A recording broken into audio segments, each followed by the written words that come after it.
you're ready for them, just hit the unmute button. Okay. And then Okay. you're good to go. Ready, I guess. Start off. All right, I will call this meeting in the Washera County Planning and Zoning Committee to order. This meeting will begin with a public hearing. Anyone other than the applicant or their representative wishing to speak must register and submit their slip to the zoning administrator at this time. Following the hearing, we will conduct our monthly business meeting, at which time we will vote on the applications. You may stay and hear how the applications are decided, or you may leave following the hearing. The applicant and town board will be sent a copy of tonight's decisions. Any other person wishing to receive a copy of a decision can sign the sheet on the table at the front of the room. Those of you wishing immediate knowledge of the outcome of these proceedings may call the county zoning office tomorrow morning. The procedure we will follow for hearing each applicant is as followed. After each application is read, the applicant, their agent, or representative will be asked to present their application, followed by any questions or comments from the committee. All correspondence will be read. Anyone, then others in favor will have a chance to speak. Anyone objecting will have a chance to speak. I will then ask for a summary of the committee's field observations and any staff comments. Finally, the applicant will be allowed a chance for a short rebuttal if they wish.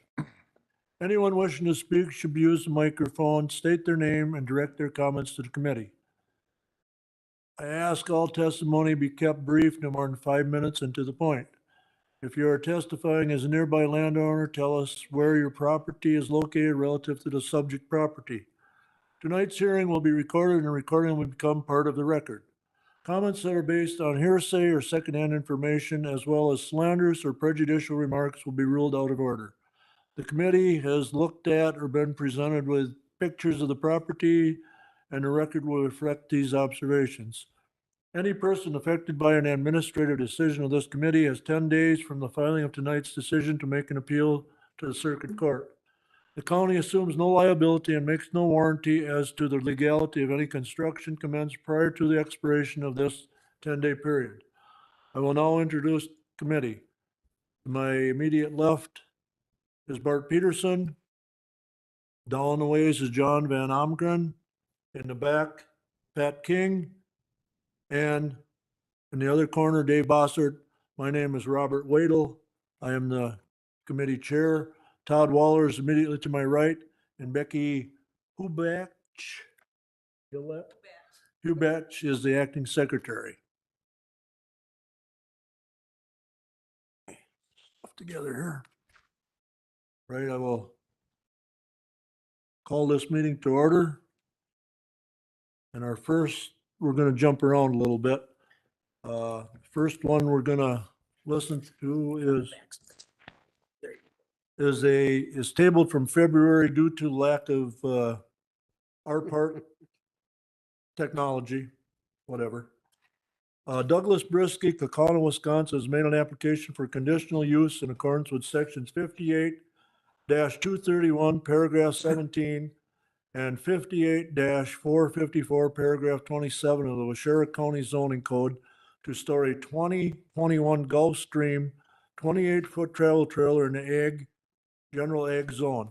Location: a 15-acre parcel of land being part of the southwest quarter of the northeast quarter, north of Lot 2, Section 35, Town 18 North, Range 11 East, Town of Marion, Check Drive. At this time, if you want to give us a little summary or history what's going on, that would be great. I just bought the property for hunting purposes. And instead of driving an hour and 15 every day, I just bought a camper to stay there. We use the camper also for going camping and other things, but it's not it's what? Off the property, yes. And it's not a permanent housing for us.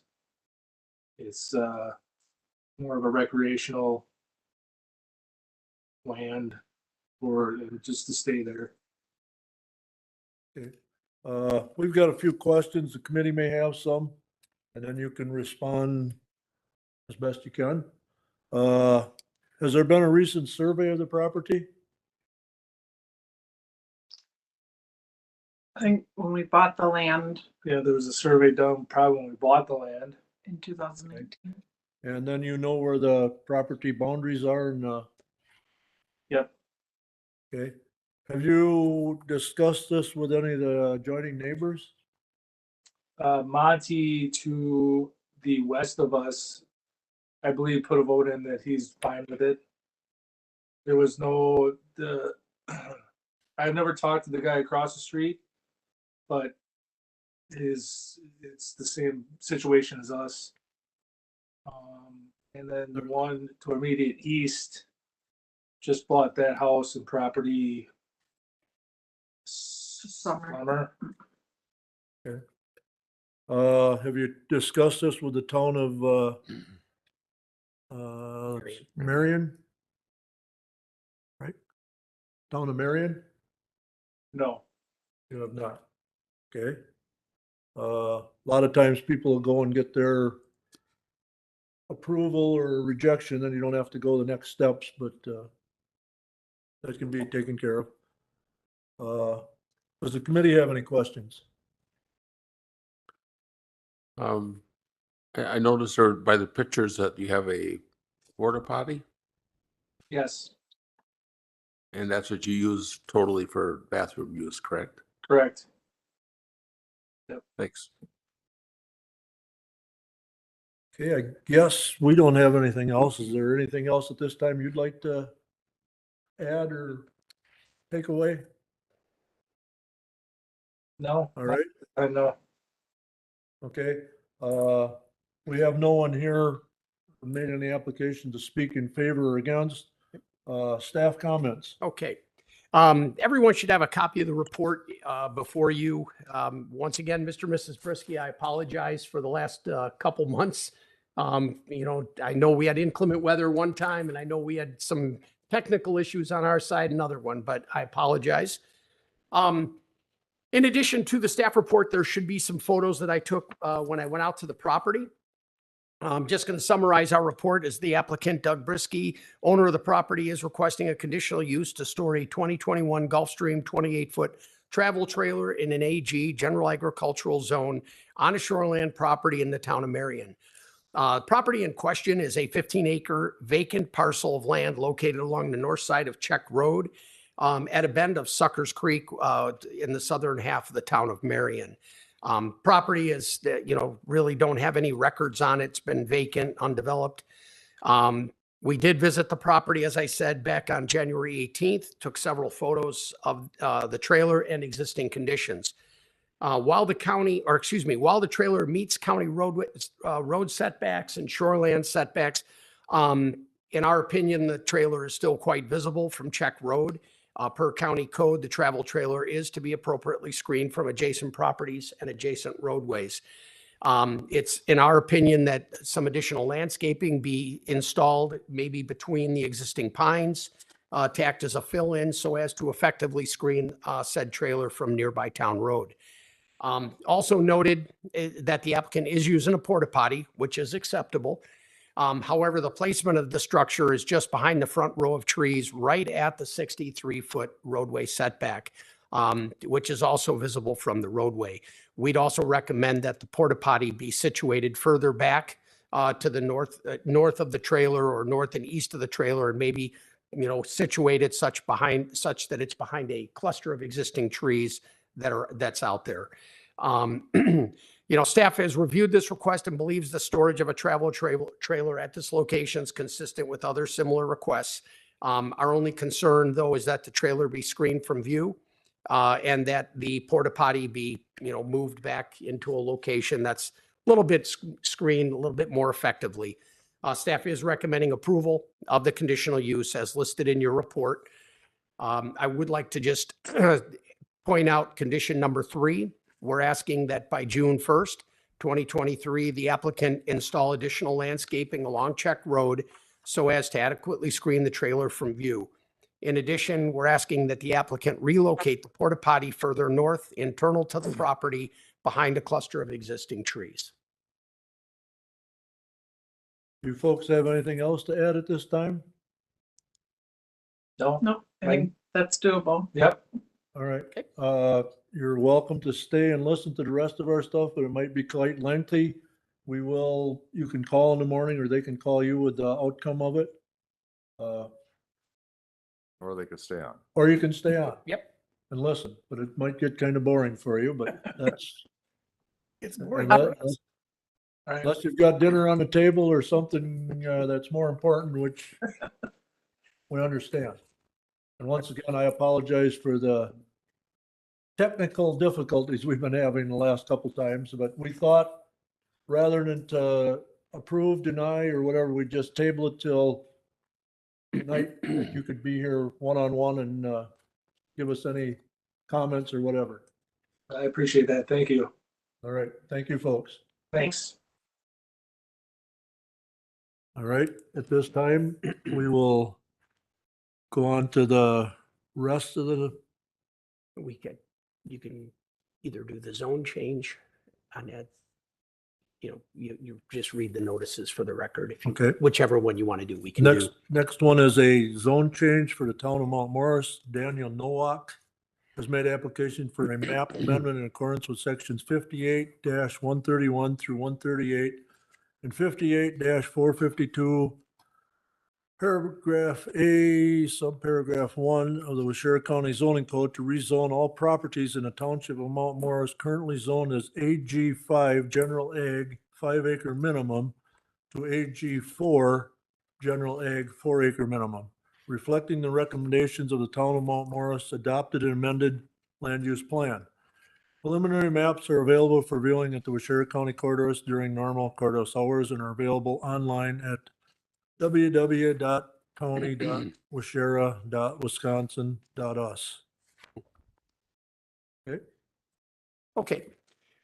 I guess I'm just going to kind of act on behalf of the applicant here and just kind of summarize our staff report.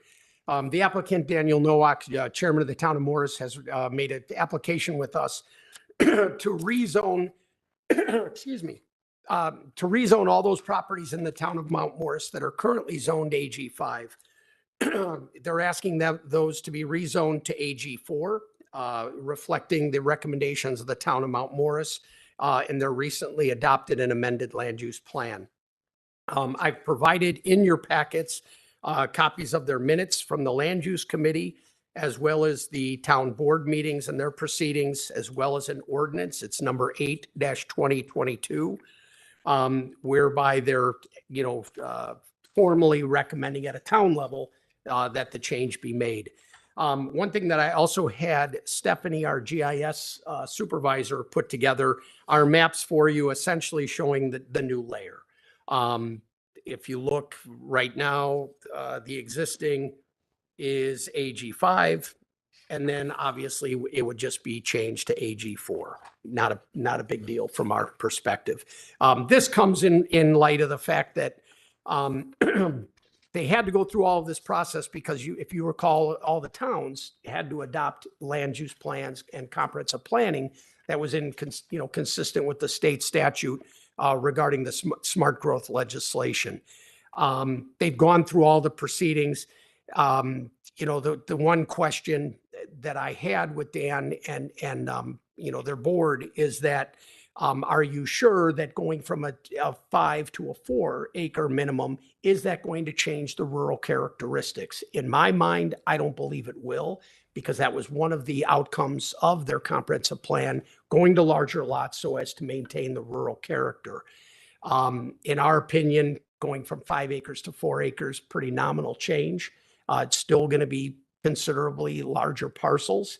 But it's always been our belief too, that we always support the town's decisions if they choose to do that. The one thing that they will have to do is amend those pages of their comp plan, and incorporate those in there. And then we will have to amend our comp plan to reflect those changes as well. With that, I really don't have anything else other than staff is recommending approval of the change. After this goes through, should it go through the Planning and Zoning Committee, it will have to go to County Board. Once it goes to the County Board, it will go back for a final resolution with the town of Mount Morris. Once all those steps are followed, I will work with our GIS people and we'll put this layer on our new zoning maps for the public and also for staff. All right, that takes care of that. You want to ask just if you guys have Have any any questions? questions? And I apologize. No. Okay. And we will go into the regular agenda. Yep, we got one more. Whoop. Text amendments. All right. Getting ahead of myself. Yeah. All right, text amendments. Everybody read through them line and verse, right? Okay, I did not completely. I glanced through it. Anyway, go ahead, Tom. Okay. And what I was hoping that we could do is we could, since we've got the time, I mean, there's not that many, but I would like to go through those item by item just to kind of identify it. But every year, as you're aware, well, usually every year, I know this is new for Bart and for Dave, but usually every year we go through, we amend our codes based upon changes to state statute, things that we've identified, maybe some inconsistencies or recommendations on behalf of towns, or other, staff personnel.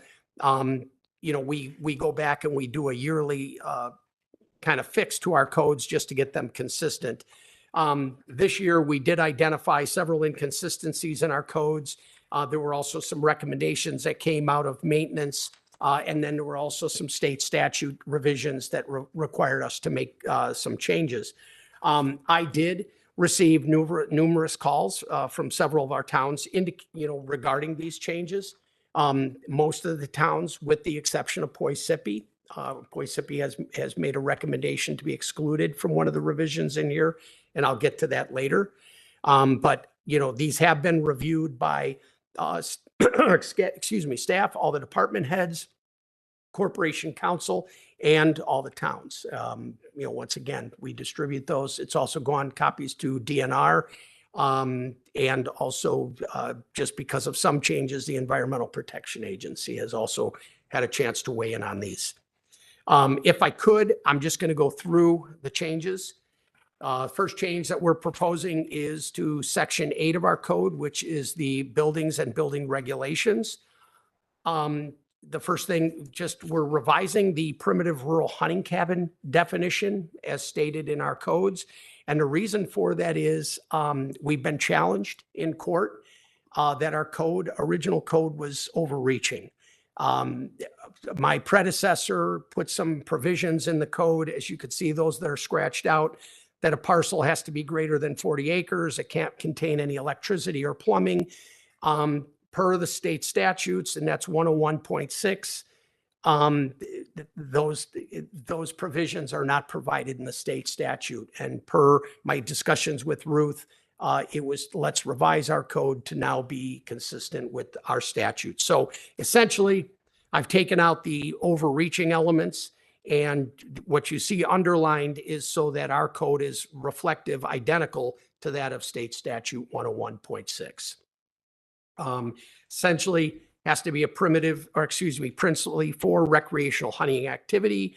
It has to be constructed prior to December 1st of 1997, and that any alterations, made to replace the structure have to be done before that aforementioned date, and that the structure basically just cannot exceed 2 stories in height.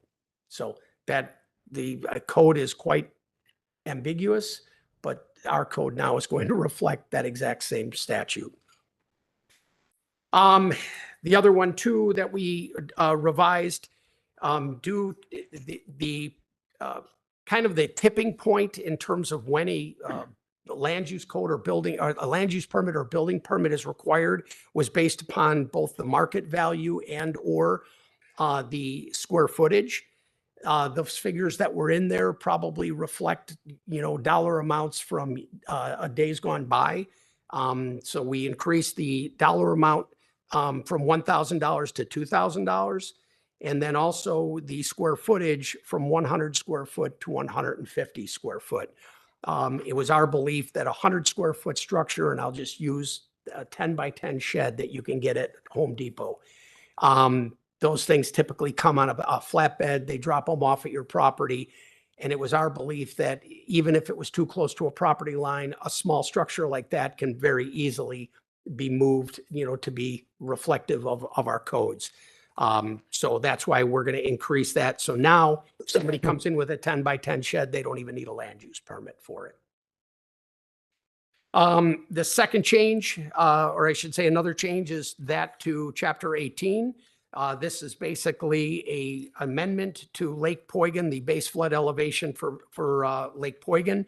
Rick and I were out on an onsite and the lake water management specialist was there and pointed out that we had the wrong number reflected. So we did go back and verify that per the FEMA maps, the Lake Poygan base flood elevation should be 750.3, not 0.4. Reflective, that's literally a change of 1.2 inches. But So just a question, Silver Lake and some of those aren't. correct. And the just- reason for that is the base flood elevations are based upon lake studies. There's never been an official lake study where they've actually gone back and verified, and where the base flood elevation is.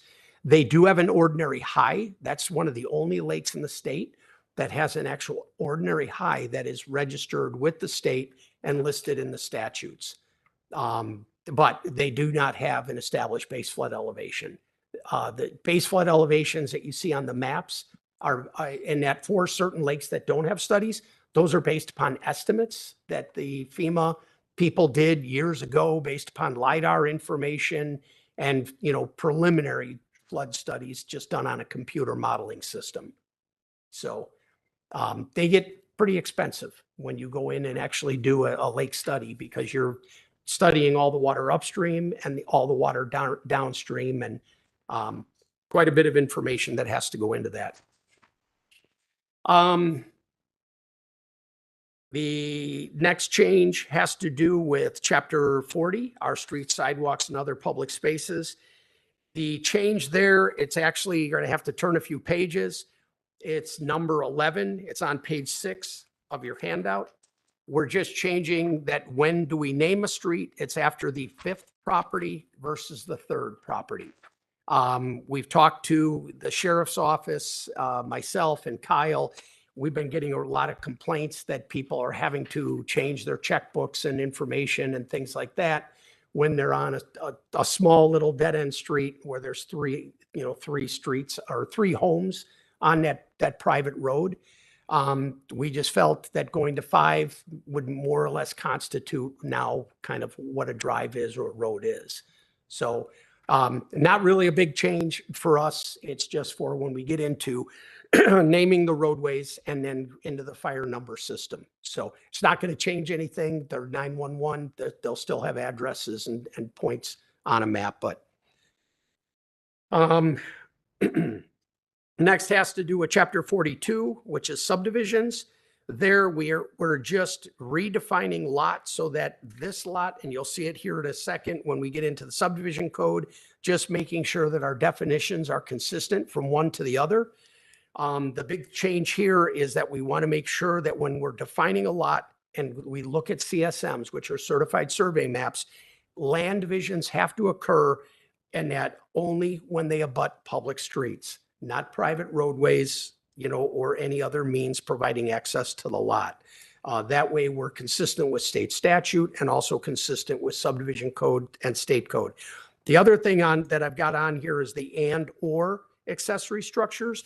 That comes as a result of the recent court case that Ruth and I were involved with a applicant that challenged my processing of a land use permit on a parcel. The individual felt that the only way that the property can be buildable is if it can contain a single family home. I felt that no, per our codes, as long as it can contain an accessory structure that meets our setback requirements, the lot is considered buildable. And that was Judge Hendy from Marquette County stood behind our decision. So that's why we're changing the code to just reflect that it can be a principal structure and or an accessory structure or any other sewage systems that serves the structures. The other change in here has to do with the certified survey map. And we're just changing that staff will have an opportunity to get back to an applicant. Rather than 14 days, we're changing that to 30 days. And that's more reflective and consistent. And Dave, please help me if I'm wrong. It's consistent with section 236 of the statutes. Correct. Okay. 42.86, and once again, with regard to the lots, per the statutes, the lot lines can cross taxing districts and township lines. They cannot, a lot line cannot cross municipal lines. So we're making that change. And once again, that follows statute. I'm gonna just ask, so Huh? isn't a township a municipality? No, Um, not by statute. Okay. So what's the definition of a municipal? I'd have to go into the textbook. I mean, there is a definition for municipal, township, and county lines. Each one has difference. Okay. Would a village be a municipality? Yes, it would. Mhm. Yep. City. Okay, changes, lastly, the changes to chapter 58, which is our zoning code. Once again, we're revising the definition of lot so as to be consistent between this and our subdivision code. We're also putting in a definition for warehouse. And the reason why we're doing that is we've had some concern or question from people. What exactly is a public warehouse, or, you know, your mini warehouses, public storage buildings? We wanted to classify those under the warehouse category, which we've been doing for years. But I just want it so that when somebody picks up our code, they'll see that a mini storage unit is technically a commercial warehouse. Once again, the land use permits in there, we're making sure that the land use permit and building permit is consistent. It's now $2,000 market value and 150 square foot in area. When is this going to go through? After the board, Ed, after April, and now after the board would have to review these. If the board concurs, it would go into effect after April 22nd. next month. Yes, Oh, next month. excellent. So, the other thing too, we wanted to do, if you notice, under 58,454 on page 10, we're including warehouses now to be a conditional use in the ag district, only when they're located on state or county highways. And let me explain the rationale behind that. We have had kind of a slew of requests as of late for these mini storage units. County Highway A, County Highway H. We have them on on TT, TT and A, that's Tim Spencer's places. You know, those are pretty much heavily traveled roadways. In the past, we always rezoned those to CG. My concern for that is it's spot zoning. You know what I mean? Out in the middle of agricultural fields, all of a sudden along a county roadway, you've got a CG zoning or a CS zone. If for some reason, let's say 10 years from now, there doesn't seem to be this huge demand for storage and those things go by the wayside, the property would revert back to agricultural. If you rezone it, that property will be rezoned that way for the life of that property. Perpetuity. Yep. And so, you know, that would be my concern. Somebody can put a mechanic, you know, garage, a gas station, a retail store there. And is that really something that we want out in the middle of agricultural fields? It's kind of the conversation, Robert, you and I have had regarding conditional uses. You know, it gives us the control to review them, but in the event that they go by the wayside, we stay consistent with the intent behind the comprehensive plans. Yeah. So, and then there too, I just wanted to make sure that we put a caveat on there that, you know, that those are only conditional uses when they're on state or county highways. The access driveway, let's see. That is the one on 58,828 on page 12. I'm putting a provision in there that the concrete aprons would be prohibited on all state, county, and now town roads, with the exception of the town of Poisippi, who was asked to be excluded. Most other towns thought it was a great idea. This comes, you know, from our highway commissioner. Our vehicles they're incurring a lot of damage to the blades on properties where people have done concrete aprons all the way out to the right of way. That's the reason why they were excluded on state and county highways. However, as we are now starting to maintain more and more roadways under contract with our towns, it's the county vehicles are incurring the damage. So am I to understand, this would say that you can run a concrete drive to the right of way, but not into the right of way? Correct. Okay. Correct. And then after that, you can go asphalt or you can go gravel. Okay. And then the last change I have on here, actually, I'm sorry, the second to last.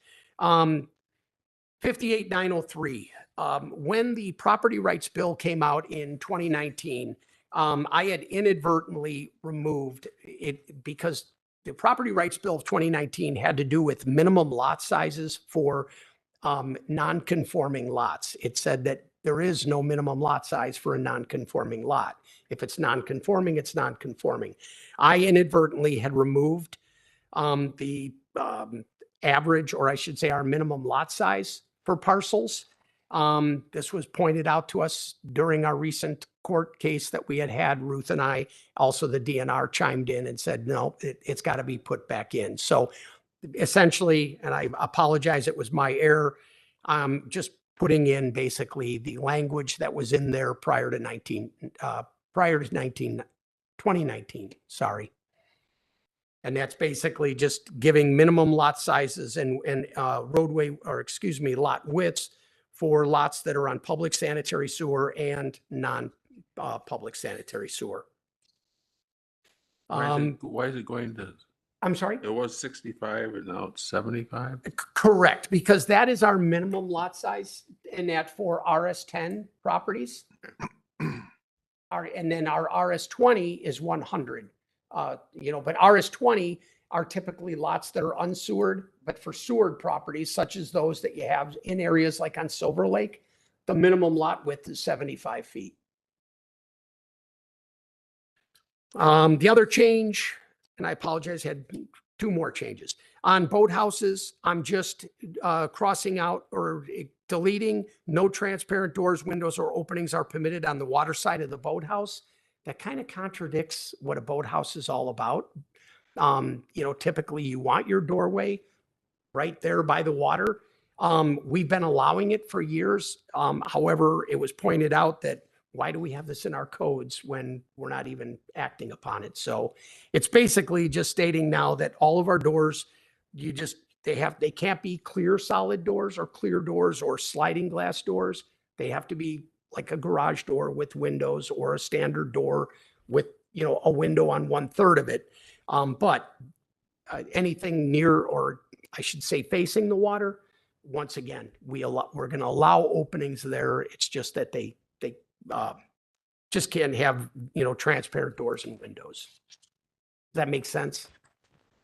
I can't believe they can even have a boathouse. Yeah, thank our DNR. Yeah. And then the last change, this was a statute change, per NR 115.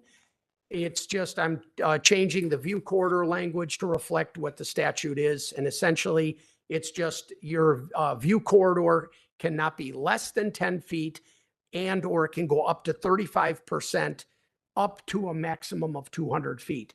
That sounds like a lot, but I'll tell you, we have some properties on the Fox down in the town of Aurora where you've got 6,000 feet of frontage. And if you think about that, if you did 30%, that would give the guy almost a 1/4 mile of a visible area if he wanted to clear cut his property.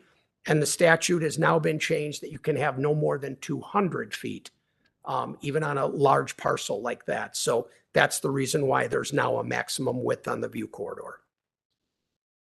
Still And- doing a percentage. I get it. Yep, doing still a Up percentage, to a certain feet. correct. And that 200 feet would only affect those really, really large lots. And that's all I have. Paperwork, we probably got it all mixed together. All right, got that all done. Roll call shows that everyone's here. Motion to approve the agenda. I'll make motion to approve the agenda. Is there a second? Second? All in favor? Aye. Opposed? Motion is carried. Approval of the minutes, you should have received a copy of those from our last. Any additions or corrections on those?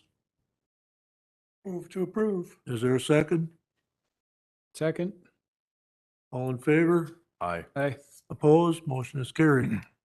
No unfinished business, new business, action on public hearing applications and text amendments. We go in the order we did them or? Yep, let's Okay. go to Brisky's. Okay, you gotta find wherever the hell that went. Here somewhere.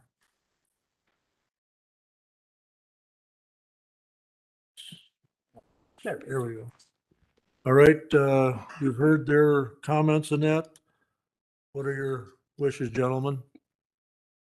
Risky, are we talking about? it? Yes, the Okay. first one we heard. Make a motion, we approve it. Is there a second? Second. Motion and second.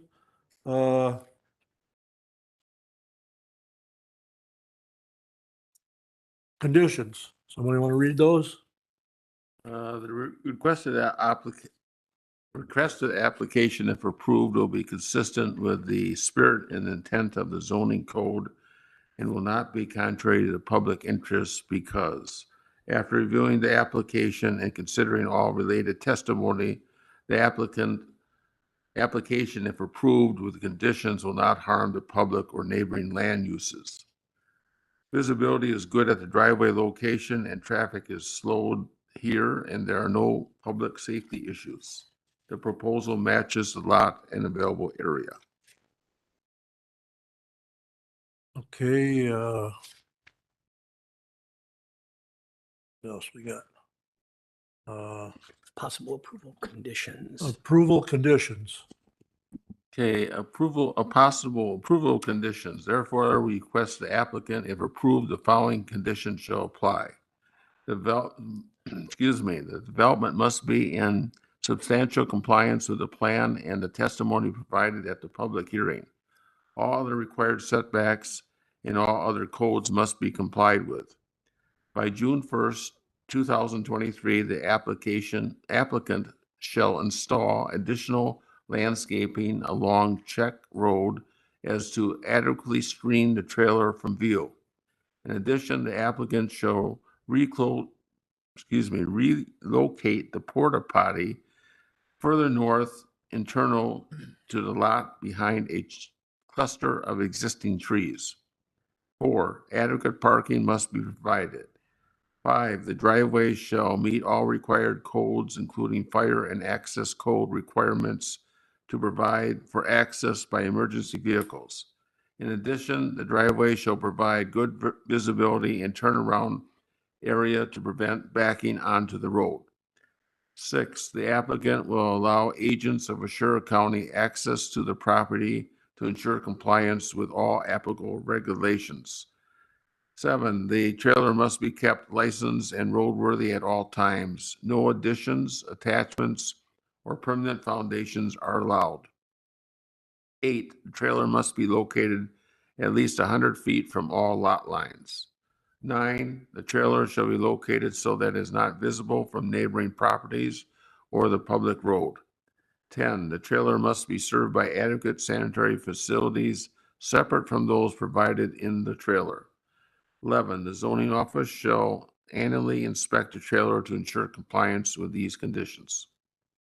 All right, I will now, you've heard all the conditions and such. I'll take a roll call vote. Bart, I vote to approve. John, Do they have a fire number? They will. Okay. I vote to approve. Pat, Aye, yes. Dave, Approve. myself approve.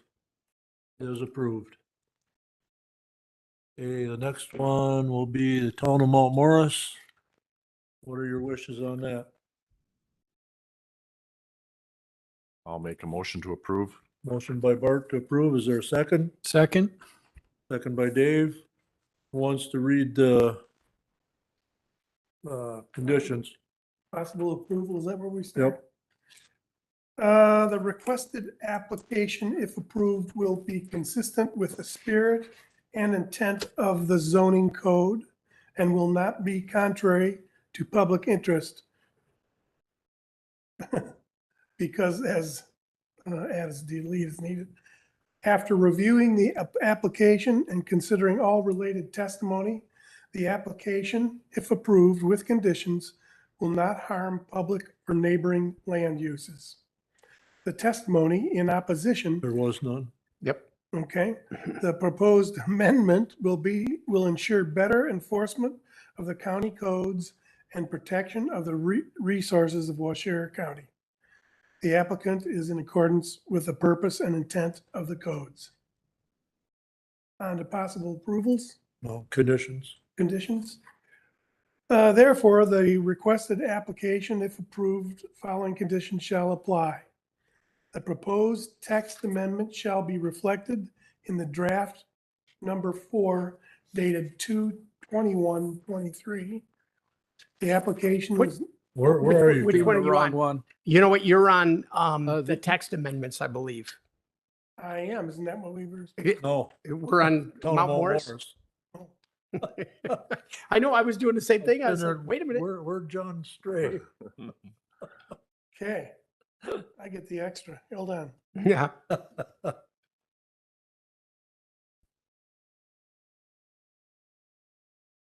Okay, the possible approval reasons. The requested application, if approved, will be consistent with the spirit and intent of the zoning code and will not be contrary to the public interest. Add or delete as needed. After reviewing the application and considering all related testimony, the application, if approved with conditions, will not harm the public or the neighboring land uses. The testimony in There opposition. was none. Oh, that's right. The proposal matches the goals of the zone and provides suitable area for residential development. Okay, conditions? The county will proceed with amending the county zoning maps to reflect the zone change. The application is now forwarded to the Waushara County Board of Supervisors and the Town of Board of Mount Morris for consideration. The town board is responsible for determining whether the application, if approved, is in compliance with the town's approved land use plan. The town is now required to amend those sections, pages of the comprehensive plan and submit the copies to the county. Okay, you've heard the reasons and the conditions. How do you wish to address this one? Approve. Motion by John to approve. Is there a second?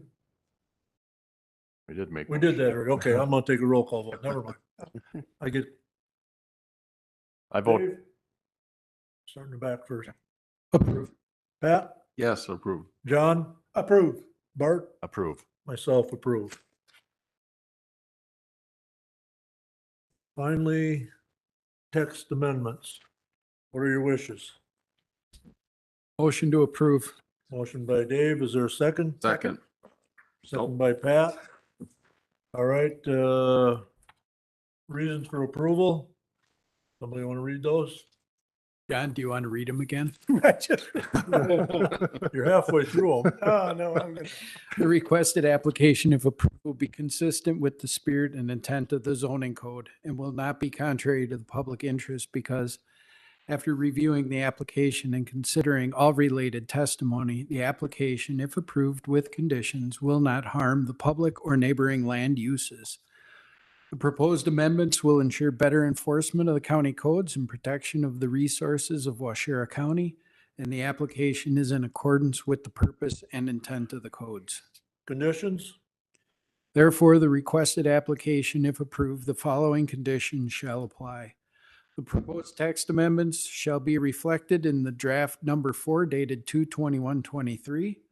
The application is now referred to the Waushara County Board of Supervisors for their consideration. All right. Roll call vote. Bart, I approve. John, Approve. Pat, Approved. Dave, Approve. myself approve. Simple. Okay, we did all that. Any more action on requests? We did that yesterday, or is there something new? Nope, we don't have anything new.